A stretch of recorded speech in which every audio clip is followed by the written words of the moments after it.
So this is an episode that is very near and dear to both Madison and I. And if we had to take away one thing, I think from this episode, it would be that the state of mind that you're currently experiencing does not have to be permanent. And I think something that Madison and I have been talking about this week is that ultimately we are the writers of our own story. And we are the architects of our own destiny. And I think that there is a intricate relationship that goes on between the mind, the soul, the body, and these narratives that we construct around our past experiences. And because we live in a world where we bring our past so dominantly into our present, it influences the way that we react to things. It influences our perceptions of other people's behaviors. And at a lot of times we find ourselves feeling like we're the victim in our own story when we seem to really only be reacting to what's going on externally rather than really what's going on inside. Subconsciously too. Subconsciously, I think yes. that's important. I think that's extremely important. Some people are self-aware of it, but some people are not at all. So what is it that causes people to subconsciously be in this state of I don't want to call it victimhood, but just the state of unconscious and unaware behavior that they're constantly going into and vacillating in? Well, I think what's really important to focus on before any of that is just the emotional dysregulation. And, when people get into that state, what it really means, and we've talked about this before, that emotions only chemically last in your body for 90 seconds. So after that chemical reaction, your body actually does not feel that emotion anymore. The reasoning why it continues after that 90 seconds is the narrative and story that you tell yourself. So whether it be, you wake up late, you're anxious, you're now late to work, normal feeling to feel anxious because you're late, right? But now then it could possibly drag into, oh, this job sucks. I don't even know why I'm going. My boss is the worst. And now it's a spiral effect where something that only could have lasted for that 90-second period now has this narrative and story following it that can lead to rumination and catastrophizing and all of these other really negative and toxic spirals. So do you think that rather than it being a thought process, it's actually part of their actual personality at this point? It's an actual behavioral imprinted and coding thing that they now have implemented into their daily lifestyle? Yeah, I think it goes back to even like our episode last week, just that learned and conditioned behavior based off of certain triggers and responses. So you are responding to some sort of trigger, which is why your body's in that, state. But what's the story you're telling after that state, right? So I think that that's super important. And I think when we talk about state versus story, for people to kind of really understand, because I don't know if many people hear this term, your state is the emotional state that, you feel. So maybe it could be rapid heart rate, pit in your stomach, you're feeling hot. That's the state. But what is the story after all of that? If that makes sense. No, I think it does. And Yeah. I think a good way to differentiate between what goes on between the brain and the body is that thoughts are a language of the brain and feelings are going to be a language of the actual body. Yes. So when you're in that high beta state, for example, and you're starting to feel anxious, you will start to feel physical ailments, whether it's a flushed skin, a stomach issue, rapid heartbeat, things of that nature. But I kind of want to go into what would cause somebody to have a permanent story that they tell themselves that could affect their constant state. So like there's a lot of people that are always woe is me. There's a lot of people that are continuously anxious. There's a lot of people that continuously ruminate. There's a lot of people that continuously play victim. There's a lot of people that continuously claim that they're triggered. What is it that makes these people, and I used to be somebody like that, so I know what made me like that, okay? And everyone has a different story that gets them there, but as a psychologist, and my whole background from you is entirely different, so our viewpoint won't always be the same, but we always converge to get to the same point. Yes. But in your clinical field, what is it that you find aids in the development negatively of these stories that they're constantly telling themselves? So I think it goes back to biologically, like innate within us. We have our amygdala, which is our emotional in charge of our emotional response system. So within our amygdala, we have our fight and or flight response, which I'm sure everyone has heard about before. And that's basically our defense or protection mechanism. Right. So that is biologically wired within us. And that was basically the function of that was to be able to suspect danger and keep us from it.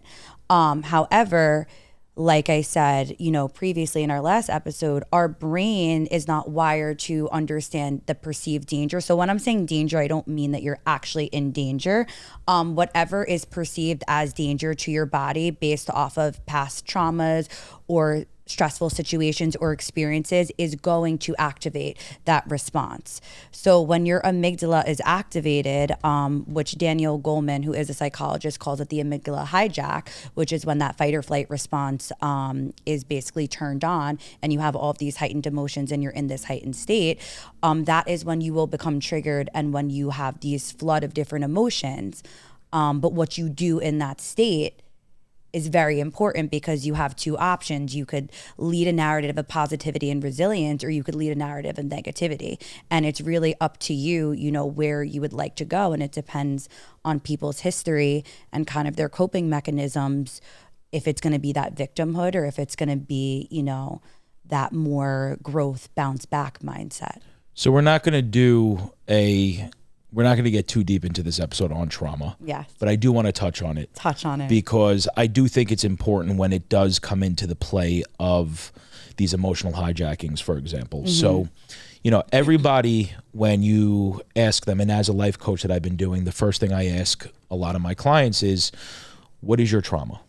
And I usually get well, my parents got divorced, or my dad cheated on my mom, or my dad was an alcoholic, or I was bullied as a kid, or I had no friends growing up. And what I need everybody to understand that's listening to this, those are traumatic events. Yes. That is not your actual trauma. A trauma is a psychic sustained wound that winds up happening internally. And to bounce off what Madison said, which I think is super important when she is discussing these narratives that we're telling ourselves, if you have a wound that is unhealed, that is what's triggering. And when I use the word trauma, it doesn't have to be from your parents. Yes. It could be something as little as, again, an event that's going on, like you were saying before we started, right? And it could be just as simple. And we've, I don't think we really mentioned this prior to this episode last time when we were talking about trauma, because I felt like I didn't know if everyone automatically correlates childhood trauma with the parent or the caregiver as the one who's inflicting that, pain or developing that wound through them. It could be, bullying, social isolation, societal pressures. It could be, racism, constantly dealing with prejudice, being in a low social economic area and dealing with severe poverty. Like, it does not need to be something directly correlated to your parent. It could be environmental outside of your guardianship. And that is, I think, think, is huge. That's so important for people to understand, because I also believe that the word trauma is thrown around aimlessly now. Yeah. And it's completely diluted what it actually means. Yeah. So when Madison says, these traumas can affect our narrative, when we're in that heightened state, I find that a lot of my clients and myself, what I used to do is I would look at the outside world and say, well, this is happening, this is happening. I'm miserable because this on the outside is happening. What I think a lot of people are failing to understand is to actually, what you're experiencing is completely internal. It has everything to do with how you're viewing the situation from an unhealed level of pain that has been unchecked over the amount of years that's now boiled to the surface and is afflicting what's going on within the present moment. So this is a past wound that you've now brought in to afflict your present. And when you're in that hijacked state, your brain really can't differentiate between past, present, and future, right? No, well, because when and this is really important to understand, when your amygdala is hijacked and activated, and I think I'm just going to say amygdala hijack because it's a better term for people to follow. When your amygdala is hijacked, everyone needs to understand that your prefrontal cortex is completely the operation of it is diminished. So what does that mean? That part of your brain is basically for your higher ordering thinking and logical reasoning skills. So that part of your brain is completely shut off. So you are very impulsive. You would do things that you typically would not do if you were thinking, logically, and you don't have a sense of calmness and understanding in that moment because it's just completely turned off. And that's really important to understand. So a lot of the times, and I may be diverting here, but when you're in a state, let's just say if you're arguing with anyone, if you're in conflict with anyone, or you're very upset about something, ask yourself, have you ever been in a situation where you have said things or done things that right after it's done, you're like, or you're calm, it's like, why would I even do that? Oh my God. I have been in situations where I used to be very impulsive. And there were times where I would get triggered very easily off of certain things. So when I was triggered, my immediate response would be to react. Can we explain, and not to cut you off? Yes. A trigger response Yeah. is a internal reaction to an external stimulus. I think that would be a good way for the listeners to understand what a trigger actually is for them, because you're reacting internally to something that's going on outside. Yes, yeah, but the trigger is due to something that doesn't sit well with you Correct. internally. However, it's just, it really depends on what that is. But yes, based off of an external behavior, Right. You're reacting to it. Yeah. Yes. But I would react all the time impulsively when I was triggered, when I was very angry, when my amygdala would be hijacked because, my logical thinking skills were not there at the moment. They were not present. They were completely off. And I would say what I wanted to say in the moment. And then I'm calm and I let it out. And I'm like, why did I even just say that? I don't even feel that way. I don't even think that way. But when you're in that state, it's so hard to differentiate between, is your emotion talking or is your mind talking? Like, you don't know the difference. And, it can get people into a lot of dangerous situations. And if it's not dangerous, it could also get you into a lot of conflict, and it could lead to a lot of really rippling effects. And it's hard when you're constantly reacting off of that heightened state. And when you're always in this defense and this protective state, which is normal, it's okay. It's a human response. It's just, it gets dangerous when you start to react within that. And I think it's important, and not to go too much into this, but like you said, the nervous system, for example, where you're constantly looking for these and scanning these environments. And I was saying that if your nervous system is kind of like an antenna, it's constantly pinging to look for these dangerous situations that you're in.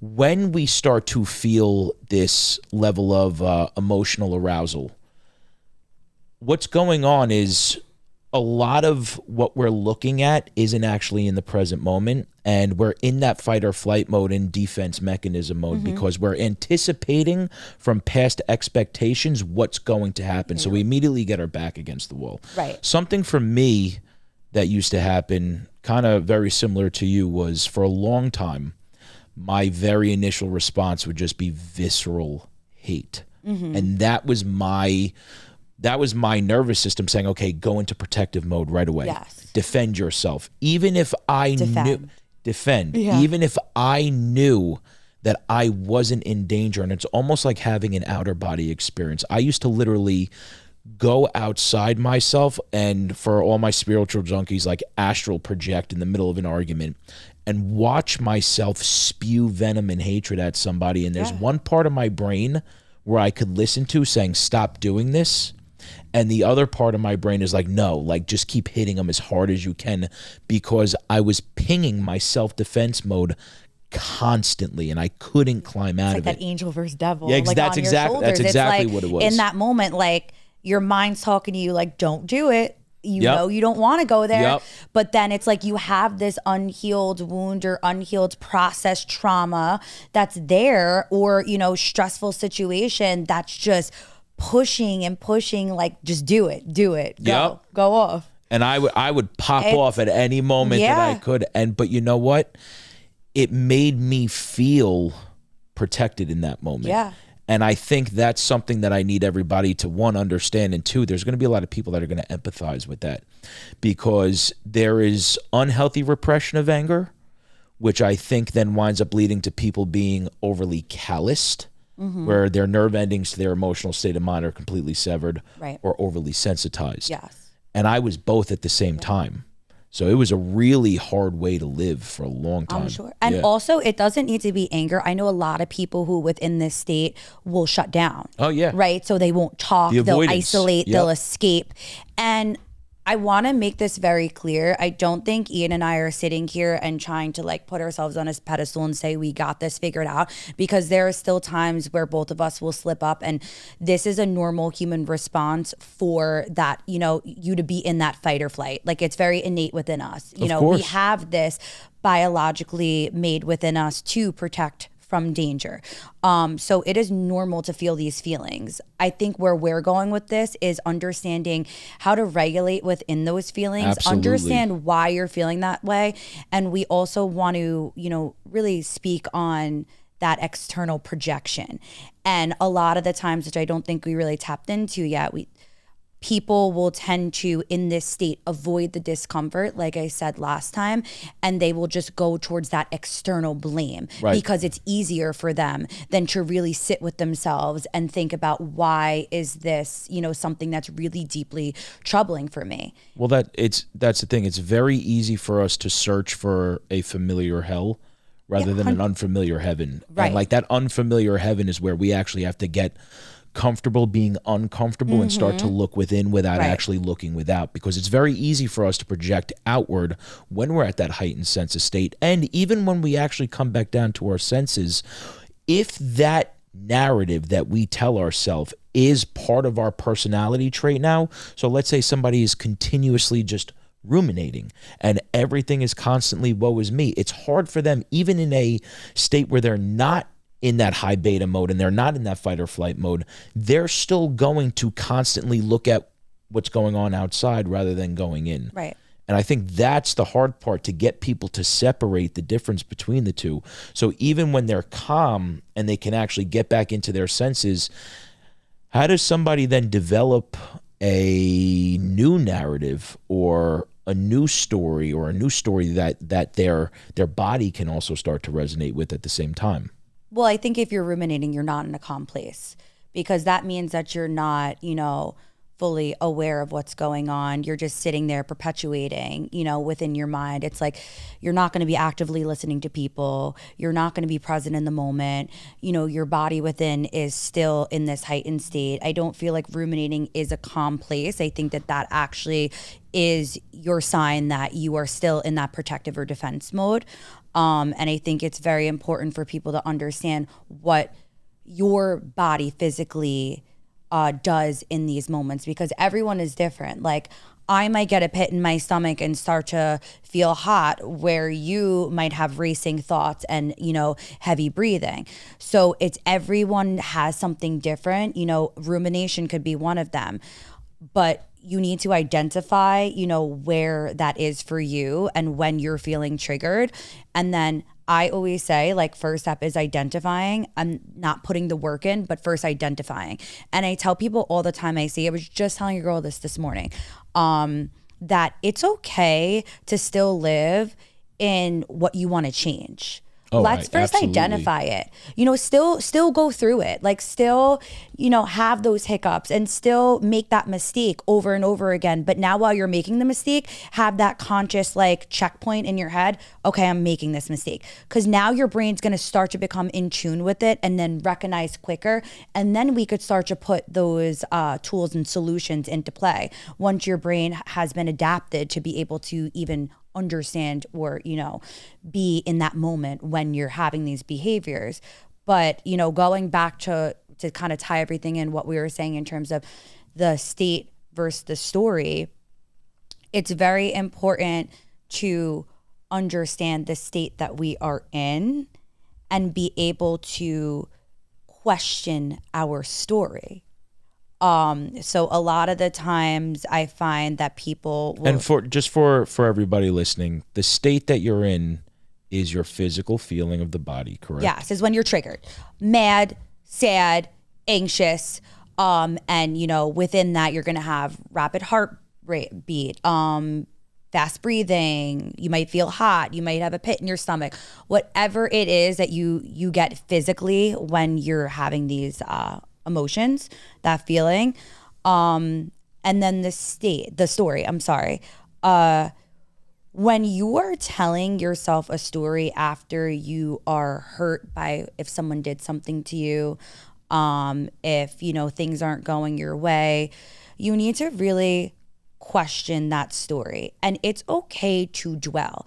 And it is okay to be upset. If someone does you wrong, if someone shows up late, if someone does something. If somebody shows up late, she says, I don't know anybody that does that. If someone shows up late. If somebody shows up to a scheduled business dinner an hour and 20 minutes late while somebody else is sitting there drinking 2 bottles of Pellegrino by himself, no. That other person should definitely not feel any type of way or aggravated. And you should dwell in that, and you should let that person know how you feel. I let that person know exactly how I felt. And I think that person was very apologetic and really felt bad and has ever since then been less late.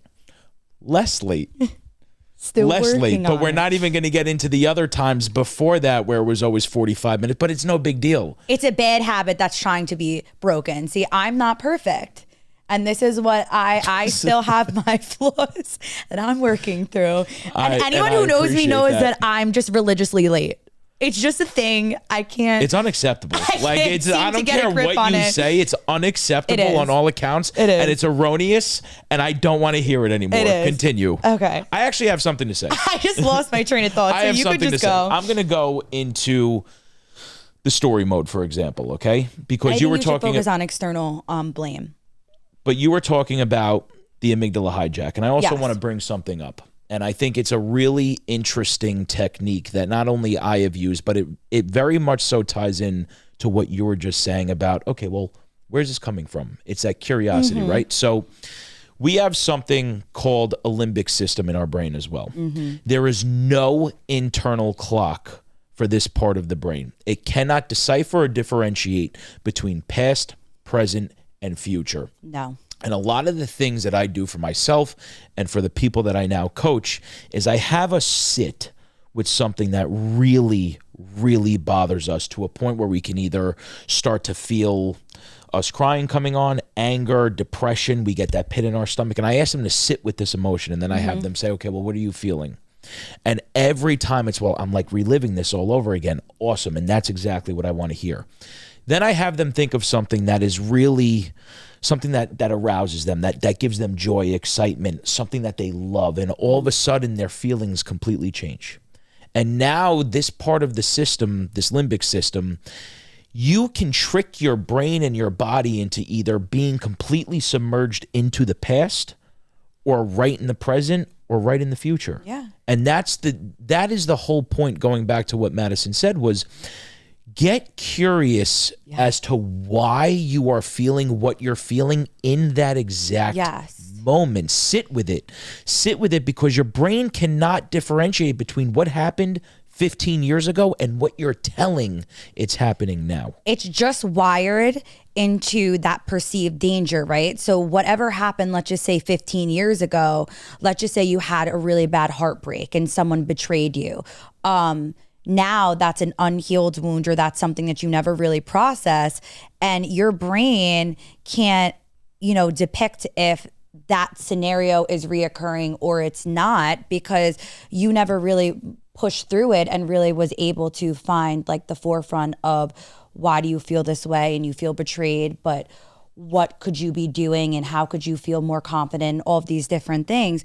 But I feel like becoming curious and really asking yourself, like in that moment, and this is what really helped me because I used to be triggered a lot. And within that moment, having that self-talk, and while you're in that triggered state, being like, okay, why am I feeling this way? What unmet need or insecurity is this coming from? What am I running from? Right. where is this really, what part of me or situation is this, stemming from, or does this feel like this has happened before? Like really getting into it and asking yourself, and this is something that comes with time, that self-talk, but when you catch yourself in the moment and you start asking yourself questions, you'll be able to pinpoint it because your brain is living it in that very moment. So I think it's super important to become curious and to ask questions when you're in that triggered state, and just give yourself a moment, like pause, really just be in tune with your body. I think a lot of times people tend to, so to get spiritual, and this is what I specialize in, right? So there's a saying that I live by. It's called as above, so below, as within, so without. Okay. And basically this ties a lot into self-talk. It ties in a lot to what we put into our body, metaphysically, mentally, spiritually, emotionally. What you put in is what you're going to get out of whatever you're putting in. So I feel like also a lot of times, and correct me if I'm wrong, but do you find that people who are, let's say, putting in an angry state, depressive state, anxious state, whatever it is, do you find that they are ultimately attracting these states to them a lot? Yes, because you're going to go where you're comfortable. And also, don't forget that when you're in this state, you're projecting that energy onto someone else. So, when you're walking around angry all the time and negative, that aura is just gonna. Can I say something, please? Of course, okay, because this is my baby. This is my baby right now. So I'm very big into neurochemistry and everything, and I'm also huge into quantum entanglement, quantum physics, and things like that. To go off something that Madison said about the aura, we do have an actual aura around our body. Just so we're clear, and I'm so happy you just brought that up, you can see an energy field around us that goes out about 3 meters. Okay, this is our natural frequency. This is the aura that we vibrate at. When we start to react, angry, depressed, anxious, we now turn that aura into chemistry. So we shrink our energy field. When we can become present and we start to understand where these feelings are coming from and we feel grounded, our energy can actually radiate up to 9 meters outside of our body. So now we're actually more energy than we are matter. And going off something that you said, the thoughts and the emotions, your thoughts or a magnetic charge and your emotions are an electric charge. So when you combine those, you are literally emitting an electromagnetic frequency that is coming off of your body. So have you ever been around somebody and two things? One, you're either super uncomfortable right away. Thinking it right now. Okay, right. So we both got pits in our stomach right now. And then you're around people and you're like, and you know what? I'm going to shout him out right now. Evan. Evan's my baby. And when I'm around Evan, I feel at peace and my body melts and I'm happy and we're vibrating at the same emotional frequency and intelligence with one another. That is the actual aura that you're emitting in that electromagnetic field that you're putting off into your body. So going back to what we just said, and I'm sorry for that tangent because I had to say that. I love that. It's so true. So when we are putting out a certain frequency, you can only meet people at the depths that they meet themselves. So if you're in a constant angry state or you're in a volatile state or you're in a depressive state, I feel, and you just kind of, you agreed that you're going to attract what you keep putting out. And in your professional opinion, because I'm by no means a professional on this, do you think that that keeps people stagnant in this story versus state cycle where they can't escape now? Yes. And I also think that, oh my gosh, I just completely lost my train of thought there. It's okay. Sometimes. No, this happens to me sometimes. Sometimes we have brain farts and it's okay. Do. And that funny. Moment was one of them. Yes. So I personally feel like, yes, people can live in that victimization and they really can, live in that state where they're constantly looking and attracting the negative. I do want to say, because we did not mention this, please, there are genetic predispositions to certain, disorders. So this isn't to say that, you know, everyone can help, you know, their state of mind. But I do think that I have my own methodologies for those disorders, but we're not going to get into that. So I'm not really talking about that. I know. But just, you know, a person who constantly their story and their narrative is being interpreted for the negative. They're constantly doing that external blame. And you said all the time, you know, someone who's always angry and volatile. The first thing that came to my mind and what I would ask them is like, why? Why that defense all the time? Why that protective state? What do you feel like is making you want to just have that wall up, that it's blocking your inability to really be able to feel any other state of mind besides, you know, hostility and tension? And I think that's really important. Like, if you find you're a person who's constantly getting annoyed at things, who's constantly getting irritated and frustrated, that's something to really tap into and ask yourself, hey, you know, what's going on here? Also, if you're someone who just can't slow down and that fast life is just constantly your peace, and when you are slowed down, it's almost uncomfortable and like your stomach turns, that's something you also need to really look into. So I think it's really asking yourself, and even, you know, while you're listening to this, like, you could pause this, take a second and really think, like, what are the states of mind that I feel I'm constantly in? Like, how do I look at my outside world? Do I look at people as a positive, or do I look at them as more of like an irritator? Well, it's also, where did these thoughts come from? Well, that's like asking yourself first, what state of mind do I feel like I'm constantly in, is going to lead you to, okay, now where does this make me, I'm sorry, where does this come from? So I think that, you know, really sitting with yourself, finding what's making you unhappy in terms of your state of mind. Also, 90% of your happiness comes from your internal. Oh my God. Okay, yeah. 10% comes from your external. So please, it is super, super important to look within. And we don't just say that to sound cliche. We don't just say that to just be like, look within, like, because people do, I find, throw this around as well. But well, I want to chime in here because I had a really busy week with a lot of my clients, and I thought you were just going to say busy week. No. I had a busy week with a lot of my clients, and one of them in the last 2 weeks made extreme leaps and bounds. And I spoke to him before this episode asking if I could use what had happened as a reference point, and it's literally what you're talking about now. So I deal with a kid that's 17, going to college for lacrosse, man's man. He's gay, and he absolutely despises lacrosse. And a lot of what I asked him, and he, out of all of the clients that I have, and not even the clients, but my friends that all come to me for advice, I sat down with him the very first day and I said, what's your trauma? And he put his head down and he looked, and he was looking around the room. He starts crying and he's like, I don't feel like I'm accepted, and I don't accept myself. He went completely within, and he didn't focus on what happened without. And I asked him, I said, well, what made you feel like that? And he said, growing up, he goes, like, I was the weird kid. I was overweight. I was bullied. He's like, but I just don't feel good enough. So this kid who's 17 was able to make leaps and strides and bounds ahead of so many adults that I know, and take accountability and look at himself within and understand that the wounds that he feels and his projection that he has towards other people of not being accepted comes from, one, him having shame in that he was gay, which there was nothing to be ashamed about. Right. And because he didn't tell his parents yet, which now he did, all he wanted to do was be accepted for it.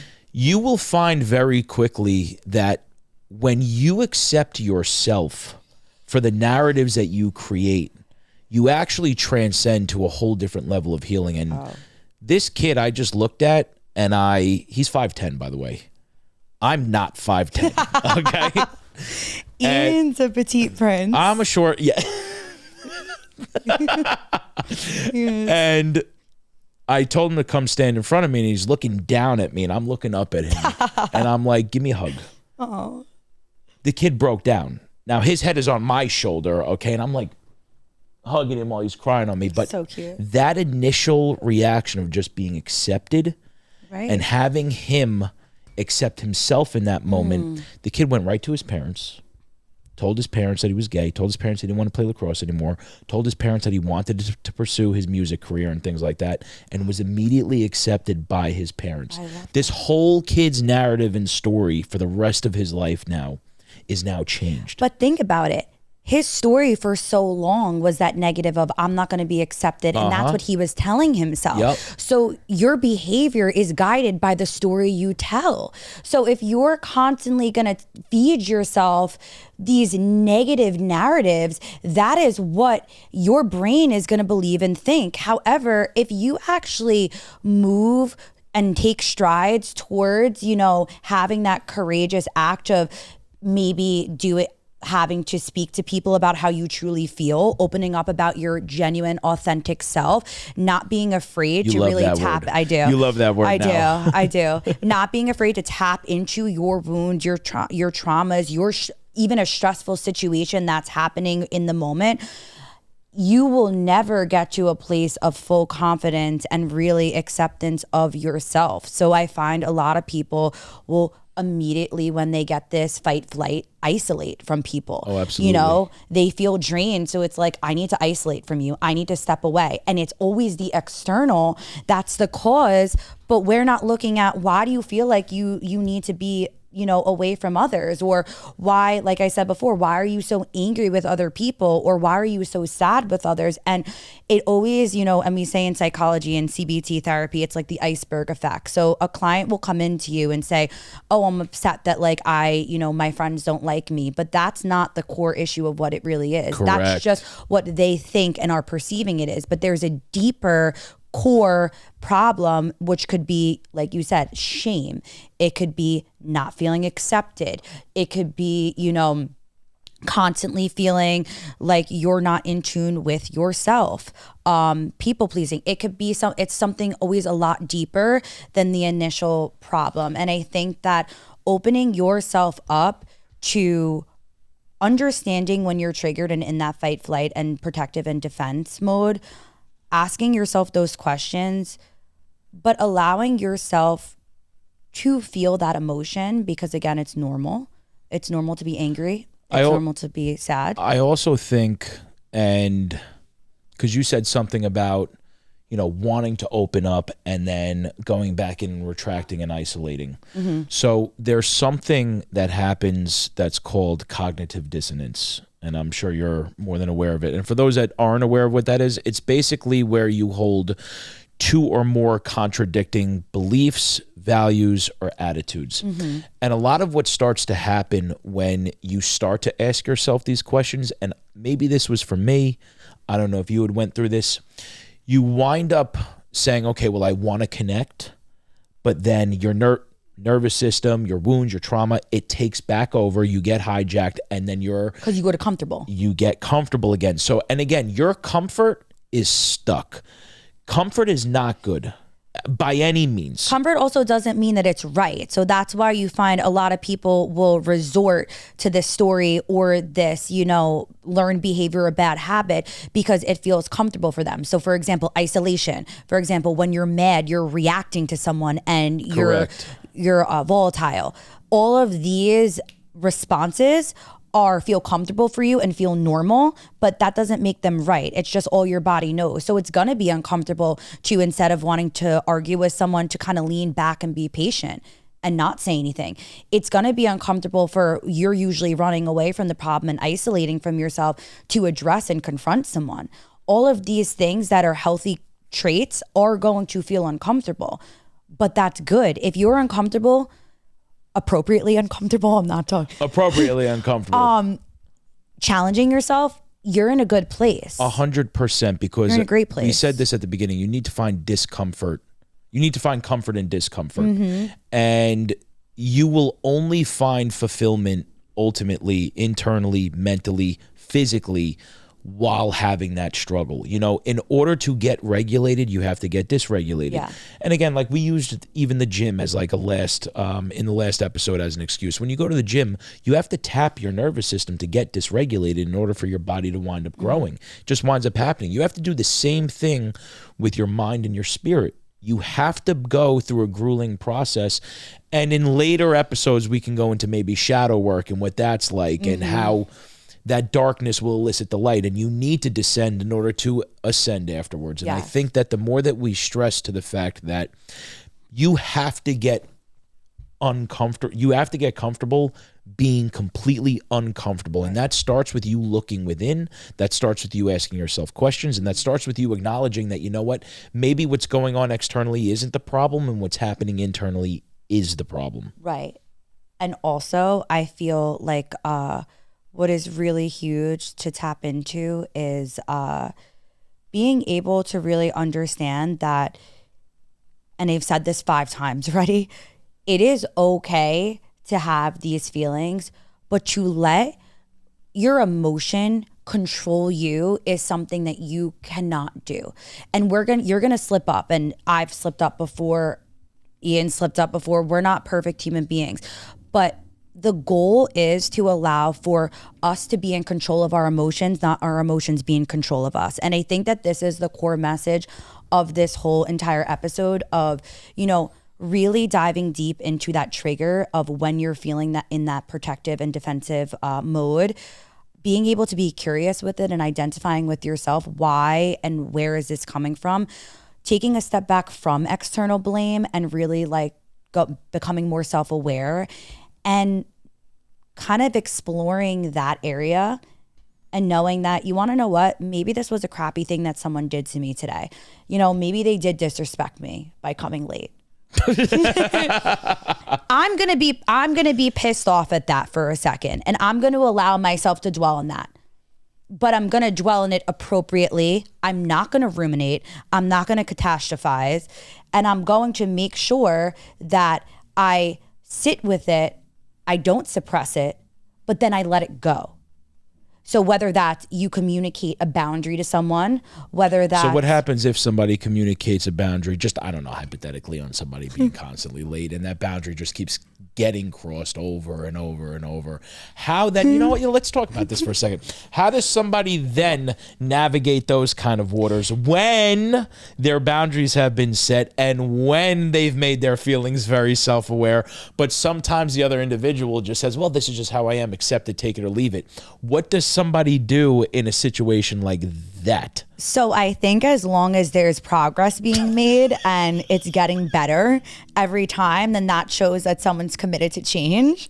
And I think that sometimes things aren't going to just, you're not going to become perfect like after one try of this. It's going to take a little bit. But if you're progressively doing 1% better, which I think that person has been, and I think that person came 5 minutes early, maybe today.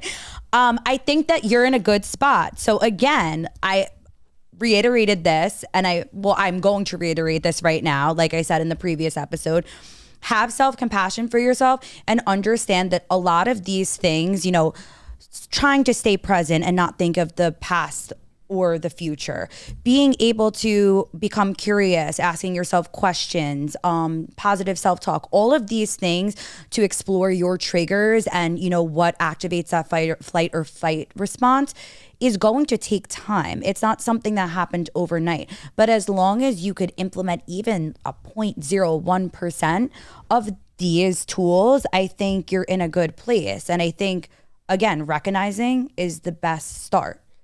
And being able to catch yourself in the moment. Again, you said something that I love, and you said positive self-talk. I tend to do that a lot. And like for me, you know, I'm a strong believer in the fact that we all go through this continuous battle right now. You know what? I didn't want to call this out, but now that I'm laughing, you're off camera right now just sucking down that Celsius, looking at me dead in my eyeballs and expecting me not to laugh. I had to finish it, but I didn't want to like have that on the mic. So Celsius sponsor me. We all go through this struggle, and no matter how healed we get, we're always going to face it where there's an internal child inside of us who's scared and wants to feel safety. There's an internal teen who's angry and wants justice. And then there's our current self who's tired and just wants peace. And all too often we seem to forget that perception is reality. And like I said at the beginning, we can write our own story. We all have a blank book in front of us.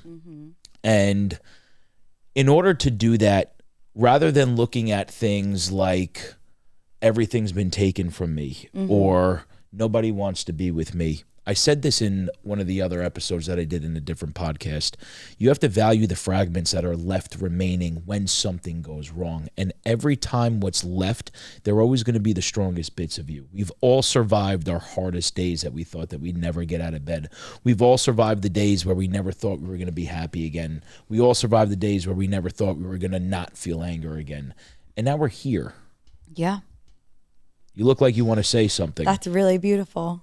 Is that what you wanted to say? No, I really was loving what you were saying. I was intrigued by it. And I just think there's such a power of looking within. I think that being able to really sit with yourself can allow for you to open the door for so many unresolved patterns or beliefs or experiences that you might have subconsciously not even thought in a million years was affecting you and your emotional responses. But I think sitting with yourself and really being able to tap into that is such a beautiful thing, because it will really allow for your mind to understand a lot of why you do what you do. And like we talked about in the last episode, learned behaviors become because, you know, we have these coping mechanisms that we're using to try to escape something else. 100%. And it's like a lot of the time subconsciously you can't even correlate it, and not everyone's self-aware, and it's hard to be. It takes practice. So doing that, you'll find, you know, things that trigger you will start to trigger you less and less and less. And, you know, like we talked about last episode, your neural pathways become strengthened the more that you engage in a behavior. So the more that you're able to kind of slowly detach.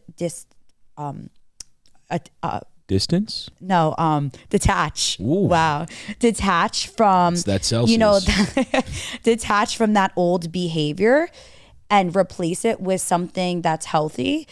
That trigger is going to slowly diminish. Without a doubt. It's, you know, something that's really worth looking within and trying to figure out. And again, like looking within, it sounds so hippy dippy. It sounds so cliche. It sounds like typical, you know, witch doctor mumbo jumbo, but your thoughts are either going to be your biggest downfall and detriment or your most potent weapon that you can use to your advantage. So true. And the hell that we experience inside, we can open those doors by establishing a positive thought relationship and narrative that coincides with it, which is vital for spiritual, mental, and psychological growth.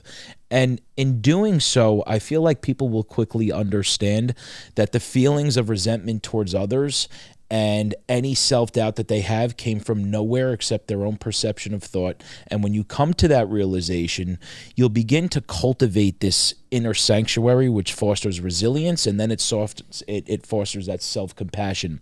When you foster self-compassion for yourself, that then can transcend from internally to externally, and now you can start to give that out to others.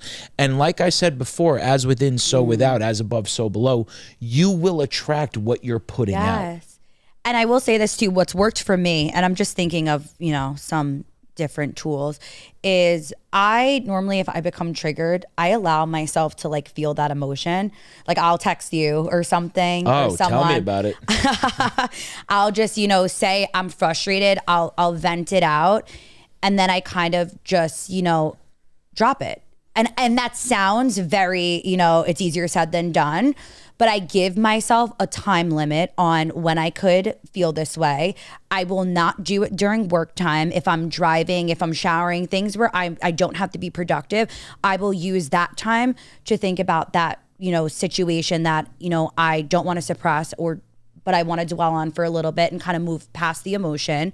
I will use my free time, I guess you could say, that's not impeding on my work day or something that's going to make me, you know, less productive. I'll give myself breaks and time to think of it. and kind of run through my head, okay, why do I feel this way? What made me, get here? And I let myself feel. And if I have to cry, I let myself cry. If I have to talk to a friend for 2 hours about it, I talk to my friend for 2 hours about it. I'm a human being. And the biggest thing that I want everyone to take away from this is that I give myself that time to feel it. And I give myself time to explore the trigger and to really understand the emotion and let it out. I would like to say, and there's two things that I want to quote by Andrew Huberman, who I love, by the way. He was doing an episode once, and he said that a psychologist told him to sit with the suffering. And so often we find ourselves in a situation that when these feelings start to come to the surface, you run, you detach, you isolate. You have to sit with this story and with this narrative that you tell yourself, because once you can sit with it and be completely present, that's when that genuine curiosity can wind up taking place. And there is no growth without curiosity. You can't learn unless you start asking questions. And there was something, actually, I screenshotted it, so I have to read this, by Jay Shetty that he posted this morning that I was like, this is perfect. He says, how do you get rid of pain? You don't. You allow yourself to feel it. The body shifts energy for survival. Once you understand it, you make it your friend, so it teaches you a lesson rather than hurts you. Then you grow. Pain is a necessary inconvenience. So allow yourself to feel it. Allow yourself to understand your triggers and let that guide you to be more of an understanding component than something that's going to set you back. So I'm a big stoic, for those that know me, and really only the very close men in my life, which there's 3 of, know that. There is a saying, and before I get into it, what you just said about pain, and that pain is both a history teacher and a fortune teller. And there is a Stoic quote that was adopted from Latin called amor fati. And what that means when it's translated to English is love of fate. Going back to that quote that you just said from Jay Shetty, this whole thing about amor fati ties into that, because it allows you to understand that no matter how beautiful or ugly something is that happens to you, good or bad, painful or pleasurable, it all serves equal purpose. And there's all equal opportunity and potential for growth.